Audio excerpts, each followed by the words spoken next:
সূত্র পাওয়া খবর, সচিবালয়ে অগ্নিকাণ্ডে সুপ্রিম কোর্টের উদ্বেগ, সুরক্ষা জোরদারের নির্দেশনা। বাংলাদেশের প্রশাসনিক প্রাণকেন্দ্র সচিবালয়ে ভয়াবহ অগ্নিকাণ্ডের ঘটনায় উদ্বেগ প্রকাশ করেছে সুপ্রিম কোর্ট প্রশাসন।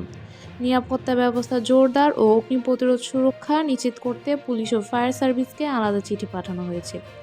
সুপ্রিম কোর্টের রেজিস্ট্রার জেনারেল আজিজ আহমদ ভূঁইয়া এই চিঠি দুটি পাঠান। এতে সুপ্রিম কোর্ট প্রাঙ্গণ, প্রধান বিচারপতির বাসভবন, বিচারপতিদের কমপ্লেক্স সহ সংশ্লিষ্ট এলাকাগুলোর নিরাপত্তা এবং অগ্নি প্রতিরোধ ব্যবস্থা জোরদারের আহ্বান জানানো হয়েছে। পুলিশ বরাবর পাঠানো চিঠিতে বলা হয়, সুপ্রিম কোর্ট দেশের গুরুত্বপূর্ণ মামলার নথি সংরক্ষিত। তাই আইন শৃঙ্খলা রক্ষায় পর্যাপ্ত সংখ্যক পুলিশ মোতায়েন এবং সার্বিক নিরাপত্তা নিশ্চিত করা জরুরি।